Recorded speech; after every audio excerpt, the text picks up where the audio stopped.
નમસ્કાર મિત્રો, સ્વાગત છે તમારું આપણી આ યુટ્યુબ ચેનલમાં જેનું નામ છે ગુજરાતી જીકેની જમાવટ।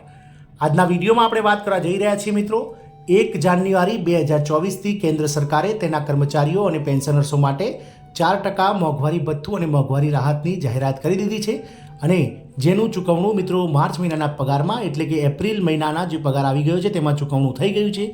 હવે મિત્રો કેન્દ્રીય કર્મચારી અને પેન્શનર્સ તેમજ અન્ય રાજ્ય સરકારોના જે કરોડો કર્મચારી છે સરકારી કર્મચારી પેન્શનર્સ તેઓ 31 જુલાઈ એટલે કે જુલાઈ મહિનામાં મળનાર મોંઘવારી ભથ્થાની ચર્ચા હાલ તમામ સરકારી કર્મચારીઓમાં જોરશોરથી ચાલી રહી છે।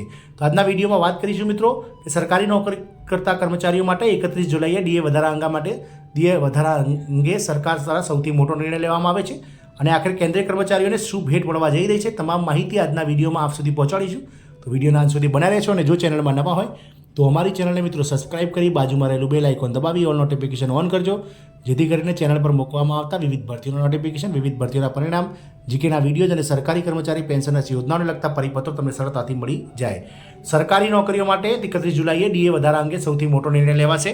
આખરે કેન્દ્રીય કર્મચારીઓને શું ભેટો મળશે તો મિત્રો તેના માટે આપણે વાત કરીએ તો 7મો પગાર પંચ અંતર્ગત 31મી જુલાઈએ ડીએ વધારાની સાથે સૌથી આગળ વધવું પડશે।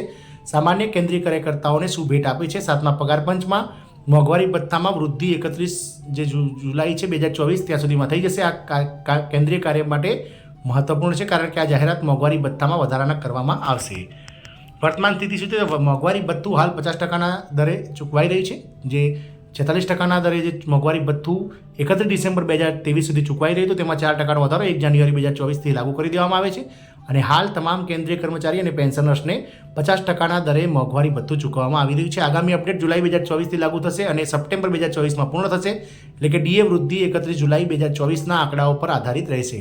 મિત્રો આપ સૌને જણાવી દઈએ કે જે ડીએની જે વૃદ્ધિ છે, જે મોંઘવારીની વૃદ્ધિ એ શ્રમ વિભાગ દ્વારા બહાર પાડવામાં આવતા all India consumer price index એટલે કે AICPIના દર મહિનાના આંકડાઓ પર આધારિત હોય છે।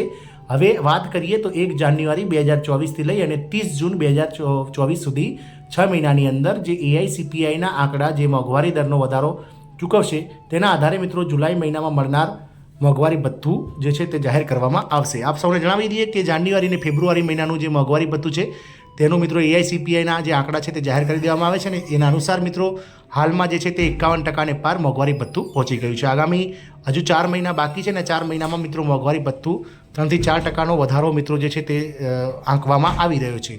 તો આગામી જુલાઈ મહિનામાં મિત્રો 3 થી લઈ અને 4% સુધીનો વધારો આ કેન્દ્રીય કર્મચારી અને પેન્શનર્સોને મોંઘવારી ભથ્થામાં વધી શકે છે મિત્રો।